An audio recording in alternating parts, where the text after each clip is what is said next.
નમસ્કાર વિદ્યાર્થી મિત્રો, ધ એક્સપર્ટ એકેડમીની યુટ્યુબ ચેનલ પર દરેક વિદ્યાર્થીનું હાર્દિક સ્વાગત છે. બહુ બધા વિદ્યાર્થીઓની કમેન્ટ અને મેસેજ હતા કે સાહેબ આપણે આંકડાશાસ્ત્રના આઈએમપી ની જરૂર છે. તો આજે તમારા જે આતુરતાનો અંત આવી જશે. સુપર 30 મોસ્ટ આઈએમપી ક્વેશ્ચન આંકડાશાસ્ત્રની અંદર તમને મળી રહ્યા છે, જે તમને વાર્ષિક પરીક્ષામાં 99.99% પૂછાવાના ચાન્સીસ છે. જે પણ વિદ્યાર્થી મિત્રોએ હજુ સુધી the expert academy YouTube channel subscribe ન કરી હોય તો કરી લેજો, લાઈક કરી દેજો અને મિત્રો સુધી શેર પણ કરી દેજો, કારણ કે આની અંદર આ ચેનલમાં દરેક વિષયના તમને સુપર 30 મોસ્ટ આઈએમપી ક્વેશ્ચન મળી રહેશે. ઓકે, હવે આપણે વધારે સમય ન લેતા શરૂઆત કરીએ. તો સૌથી પહેલા આપણે વિભાગ સી ની વાત કરીશું. કયા વિભાગની? વિભાગ સી. તો અહીંયા જુઓ, તમને સ્ક્રીન પર જે પ્રશ્નો દેખાય છે આ પ્રશ્નો વિભાગ સી ની અંદર પૂછાવાના ચાન્સીસ છે. આ પ્રશ્ન જે છે આ પ્રશ્ન આપણે વિભાગ સી ની અંદર અને ચેપ્ટર નંબર 2 નો કોષ્ટક બનાવવાનો છે. બીજો દાખલો બી શું બનાવવાનો છે? કોષ્ટક બનાવવાનો છે. ત્રીજો દાખલો જે છે એ ગુણોત્તર મધ્યકનો છે, જોઈ શકો છો હે ને. આ દાખલા જે સ્ક્રીન પર દેખાય છે ને એ ગણવાનું ભૂલતા નહીં, ગણી જ લેજો. અને ગણતી વખતે કોઈ પણ પ્રકારનો પ્રોબ્લેમ આવે, ડાઉટ આવે તો મોબાઈલ નંબર 9737448382 પર કોઈ પણ પ્રકારની બિંદાસ કોઈ પણ પ્રકારનો શંકા અનુભવ્યા વગર મેસેજ કરી દેવા. ચલો, હવે સ્ક્રીનશોટ લઈ લેવો જ લઈ લેજો દરેક વિદ્યાર્થી મિત્રો. ચલો આગળ વધીએ હવે. ઓકે, આ શું આવ્યું? Supreme batch board 2026. આ શું છે? તો જુઓ, જેવું 11મો ધોરણ પૂરું થાય છે એના પછી તરત જ 21 એપ્રિલ 2025 થી ધ એક્સપર્ટ એકેડમી ઓનલાઈન તમને 12મા ધોરણની તૈયારી કરાવશે, આખો વર્ષ કરાવશે, જેની અંદર account, state, English, eco, BA અને એસપી, આ 6 વિષયનું તમને દરેક ચેપ્ટરનું સંપૂર્ણ જ્ઞાન મળે તે રીતે લેક્ચર રાખવામાં આવશે. તો આની અંદર હશે શું? એક તો લાઈવ લેક્ચર મળી રહેશે તમને એવરીડે, પ્લસ લાઈવ લેક્ચર સંજોગો વસાત તમે ન જોઈ શકો તો તમને રેકોર્ડેડ લેક્ચર પણ મળી જશે, હે ને. ઓનલાઈન ટેસ્ટ રાખવામાં આવશે. પછી વોટ્સઅપ સપોર્ટ, શું લખેલું છે અહીંયા? WS એટલે કે વોટ્સઅપ સપોર્ટ મળી રહેશે. એની અંદર તમને કોઈ પણ વિષયની અંદર ક્વેરી હોય, કઈ ડાઉટ હોય તો વોટ્સઅપ પર તમને સોલ્યુશન મળી જશે. ઓનલાઈન ટેસ્ટ પણ મળશે અને નોટ્સ પણ મળી જશે. શું મળી જશે?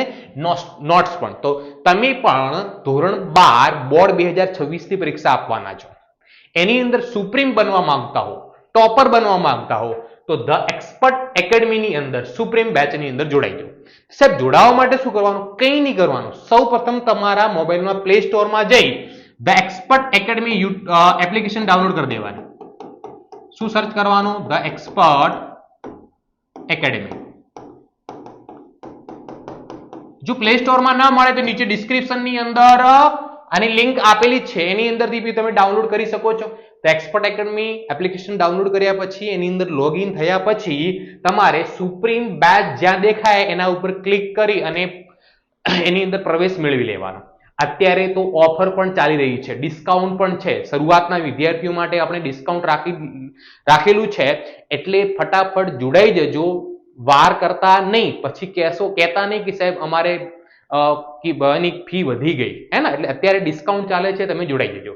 ઓકે, ચલો આગળ હવે વાત કરીએ. અહીંયા દાખલાની અંદર જુઓ, વિભાગ સી ના જ છે. વિભાગ સી માટે ગુણોત્તર મધ્યકનો દાખલો મોસ્ટ આઈએમપી છે, યોગ્ય સરેરાશનો ઉપયોગ કરીને મેળવો. મિશ્ર મધ્યકનો દાખલો, એક વર્ગના 34 છોકરાઓને મેળવેલા ગુણનો મધ્યક 57 છે, તે વર્ગના બધા 60 વિદ્યાર્થીના ગુણનો મધ્યક 59 છે, છોકરીઓના ગુણનો મધ્યક શોધો. મોસ્ટ આઈએમપી દાખલો છે, સ્ક્રીનશોટ લેવો તો લઈ લેજો. પ્રથમ 10 પ્રાકૃતિક સંખ્યાનો મધ્યક, મધ્યસ્થ અને બહુલક. સાહેબ, આના દાખલા પૂછાશે? હા, 100% આના પૂછાશે, પણ રકમ બદલાઈ શકે છે, મેથડમાં કોઈ ચેન્જ થશે નહીં, હે ને. અહીંયા ધારો કે 2% આપેલા છે, એની જગ્યાએ 3% કરી દી, હે ને. રકમ થોડા ઘણી આગળ પાછળ કરી શકે છે, હે ને. પૂછાશે આવી રીતે જ. પછી આ છે આપણું 8 જુદા જુદા પુસ્તકોમાંથી 5 પુસ્તકો કેટલી રીતે પસંદ કરી શકાય? પસંદ કરવું છે એટલે સંચયનો ઉપયોગ થશે, સી નો, હે ને. યંગ શબ્દના બધા જ અક્ષરોથી બનતા તમામ ગોઠવણીઓ ડિક્શનરી ક્રમ મુજબ ગોઠવતા યંગ શબ્દ કેટલા ક્રમે આવે? આની અંદર ક્રમચયનો ઉપયોગ થશે. અને જે પણ વિદ્યાર્થી મિત્રોને આ બધા દાખલા ના આવડતા હોય ને તો આપણે ચેમ્પિયન રિવિઝન બેચના 20 લેક્ચર એની અંદર છે જ, 20 લેક્ચર આની અંદર છે જ. લેક્ચર કદાચ ન મળે તો મોબાઈલ નંબર 9737448382 પર વોટ્સએપ પર મેસેજ કરીને તમે પૂછી શકો છો. તમને તમારા 20 લેક્ચર મળી જશે. એની અંદર મોસ્ટ આઈએમપી દાખલાનું સોલ્યુશન પણ કરાયેલું છે કે આપણે દાખલા કેવી રીતે ગણવા, એકાઉન્ટ, આંકડાશાસ્ત્ર અને ઇંગ્લિશમાં પણ છે એવી રીતે. અહીંયા 52 પત્તાની જોડમાંથી 2 પત્તા યાદચ્છિક રીતે પસંદ કરવાના હોય એવો પણ દાખલો પૂછાય છે કે 2 પત્તા લાલ રંગના કેટલી રીતે પસંદ કરી શકાય, એક પત્તું રાજાનું અને એક પત્તું રાણીનું હોય કેટલી રીતે પસંદ કરી શકાય. અહીંયા પસંદ કરવાનું છે એટલે સંચયનો ઉપયોગ થશે. કોનો ઉપયોગ થશે? સંચયનો ઉપયોગ થશે. આગળ વાત કરીએ તો આગળ જુઓ અહીંયા વિધેયના દાખલા છે. વિધેયના દાખલા બી વિભાગ સી ડી ની અંદર પૂછાવાના ચાન્સીસ છે. જુઓ કરી લેવાના દાખલા. જો વાસ્તવિક વિધેય આપેલું છે, વાસ્તવિક વિધેયનો દાખલો છે. પછી વિધેયની સમાનતાનો ચકાસવા માટે દાખલો છે. વિધેયનો પ્રકાર જણાવો, હે ને, એક વિધેય અને અચળ વિધેય. એક ગાડીની કિંમતમાં દર વર્ષે 10% દરે ઘસારો થાય છે. જો ગાડીની ખરીદ કિંમત 5 લાખ રૂપિયા હોય તો 6 વર્ષ પછી ગાડીની કિંમત કેટલી હોય? ગુણોત્તર શ્રેણીનો દાખલો છે, છેલ્લા ચેપ્ટરનો. ગણી લેજો, હે ને, સ્ક્રીનશોટ લેવો તો લઈ લો. પછી લાસ્ટ દાખલો બી એક ગામની વસ્તી 5000 છે. જો વસ્તી દર વર્ષે 2% દરે વધતી હોય તો 10 વર્ષ બાદ ગામની વસ્તી કેટલી થાય? આ પણ દાખલો મોસ્ટ આઈએમપી છે એટલે ગણી જ લેજો રાહ જોયા વગર. ચલો આગળ જોઈએ આપણે. ઓકે, અહીંયા જે આ દાખલા આપેલા છે ને એ દાખલા તમને વિભાગ એ ની અંદર પૂછાવાના ચાન્સીસ છે. કયા વિભાગમાં? વિભાગીમાં. આ માહિતીને પાસપાસીની સ્તંભ આકૃતિ દ્વારા દર્શાવો. બીજા ચેપ્ટરની અંદર સ્તંભ આકૃતિ દોરવાની છે. પછી દ્વિપદી વિસ્તરણનો દાખલો એક વિસ્તરણ કરો, બંને બાજુ x બરાબર 1 મૂકીને પણ ચકાસો. આ પણ દ્વિપદી વિસ્તરણનો દાખલો છે. અહીંયા ગુણોત્તર શ્રેણીનો એક દાખલો આપેલો છે, હે ને, 3 પદોનો ક્રમિક ગુણાકાર 31 અને સરવાળો 31 અને ગુણાકાર 125 છે તો શ્રેણીના 3 પદો શોધો. એવી રીતે અહીંયા 3 સંખ્યાઓ આપેલી છે, k+4, 4k - 2 અને 7k+1 ના ગુણોત્તર શ્રેણીમાં છે તો k ની કિંમત શોધો.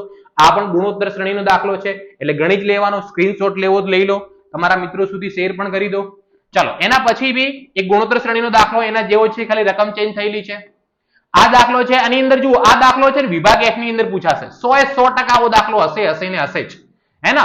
દાખલાની અંદર અવલોકનો આપેલા છે, આવૃત્તિ આપેલી છે, વર્ગીકૃત માહિતી કહેવાય, ખાદ્ય તેલના માસિક વપરાશનો મધ્યસ્થ શોધો, તેમજ Q3 ત્રીજો ચતુર્થક, D4 ચોથો દશાંશક, P35 35મો શતાંશક શોધવાનો કીધો છે, હે ને. એવી રીતે બીજો દાખલો બી આપણે લખી દીધું છે એટલે તમે એની પ્રેક્ટિસ કરી દેજો, હે ને. Q1 D4 અને P32 આ દાખલા જે મોસ્ટ આઈએમપી 30 સુપર 30 છે ને એ ગણી જ લેવાના, હે ને, કોઈ પણ પ્રકારનો ટાઈમ વેસ્ટ કર્યા સિવાય. સ્ક્રીનશોટ લેવો તો લઈ લેજો. ચલો આગળ જોઈએ હવે. તો અહીંયા જુઓ, આ દાખલાની અંદર શું પૂછાય છે કે આ દાખલાની અંદર મિશ્ર પ્રમાણિત વિચલન પૂછાશે. શું દેખાશે? મિશ્ર પ્રમાણિત વિચલન. કારીગરોની સંખ્યા એટલે x બાર, ઉત્પાદન કારીગરોની સંખ્યા એટલે n કહેવાશે, સરેરાશ ઉત્પાદન સમય એટલે x બાર કહેવાશે, પ્રમાણિત વિચલન એટલે s કહેવાશે. આ s1 s2 x1 x2 n1 અને n2. પછી સૂત્રનો ઉપયોગ કરીને તમારે મિશ્ર પ્રમાણિત વિચલન શોધવાનો છે. એવો બીજો દાખલો બી આપેલો છે જેની અંદર વિચરણ આપેલું. વિચરણ એટલે શું કહેવાય? s નો વર્ગ કહેવાય. તો આ s1 નો વર્ગ છે, આ s2 નો વર્ગ છે. આ x1 x2 n1 અને n2. આની અંદર બી દાખલાની અંદર શું શોધવાનું કીધું છે? મિશ્ર પ્રમાણિત વિચલન શોધવાનું કીધું છે. સ્ક્રીનશોટ લેવો લઈ લેજો. સ્ક્રીનશોટ લઈને બંને દાખલા ગણી દેજો. અને જો દાખલામાં ગણવામાં કોઈ પણ પ્રકારની તકલીફ ઉત્પન્ન થાય તો મને મેસેજ કરી દેજો, હે ને. ચલો આગળ અહીંયા હવે જો દાખલાની અંદર પ્રમાણિત વિચલન પણ વિભાગ F ની અંદર પૂછાશે. પ્રમાણિત વિચલન અને પ્રમાણિત વિચલાંક શોધો. અહીંયા દાખલાની અંદર થી ઓછા પ્રકારની સંચય આવૃત્તિ આપેલી છે, એને સૌપ્રથમ મૂળ આવૃત્તિ વિતરણમાં ફેરવવી પડશે. એના પછી પ્રમાણિત વિચલન અને પ્રમાણિત વિચલાંક શોધવામાં આવશે. અહીંયા ઓલરેડી વર્ગો આપેલા છે, વર્ગો વાળી આવૃત્તિ છે. આની અંદર પ્રમાણિત વિચલન અને પ્રમાણિત વિચલાંક શોધવાનો છે. તો આ દાખલો બી કરવાના ભૂલતા નહીં. પ્રમાણિત વિચલન 100% વિભાગ F માં હશે જ. એના પછી છેલ્લે અહીંયા જુઓ, અવલોકનો અને આવૃત્તિ. કાર્લ પિયર્સનની પદ્ધતિથી વિષમતા અને વિષમતાંક શોધો. મોસ્ટ આઈએમપી ગણી જ લેજો 3-4 દાખલા આના જેવા, એને મોસ્ટ આઈએમપી. સ્ક્રીનશોટ લેવો લઈ લો અને ગણી બી લેજો. પછી બીજો છે જુઓ, આ બી અહીંયા બી વિષમતાંક શોધવાનો છે, પણ અહીંયા બાઉલોની પદ્ધતિ કહ્યું છે. કઈ રીતે? બાઉલોની પદ્ધતિ વિષમતાંક શોધો. બીજો દાખલો છે, નીચેની માહિતી પરથી બાઉલોની પદ્ધતિ વિષમતાંક શોધો. આનો સ્ક્રીનશોટ લઈને ગણી લેજો. મોસ્ટ આઈએમપી ક્વેશ્ચન છે. એના પછી જુઓ, તમને એક માહિતી આપી દઉં. તમારું જે દિવસે પેપર હશે એના આગળના દિવસે આપણે લાઈવ લેક્ચર રાખેલો છે 2-3 કલાકનો, જેની અંદર મોસ્ટ આઈએમપી જે પૂછાય છે એનું રિવિઝન કરાવવામાં આવશે. એટલે એ દિવસે તમે લાઈવ લેક્ચરમાં જોડાવાનું ભૂલતા નહીં. ઓકે, અને જે વિદ્યાર્થી મિત્રો હજુ સુધી આપણા WhatsApp ગ્રુપમાં નથી જોડાયા એ વિદ્યાર્થીઓ માટે મોબાઈલ નંબર આપી દઉં છું 9737448382 પર WhatsApp પર હાય લખીને તમે WhatsApp ગ્રુપમાં જોડાઈ શકો છો, અથવા તો નીચે ડિસ્ક્રિપ્શન ની અંદર WhatsApp ગ્રુપની લિંક પણ આપેલી છે, એ લિંકનો ઉપયોગ કરીને પણ તમે એની અંદર જોડાઈ શકો છો. ઓકે, તો અહીંયા શું છે, અહીંયા બી એક સ્તંભ આકૃતિ છે, સ્તંભ આકૃતિ આ પણ તમે કરી શકો છો. ઓકે, તો મોસ્ટ આઈએમપી દાખલાઓ તમને 30 આપી દીધા છે. હવે ગણો, મહેનત કરો, ક્યાંય પણ અટવાઓ તો આ નંબર પર મેસેજ કરો. ઓકે, ખૂબ ખૂબ આભાર. Thank you so much.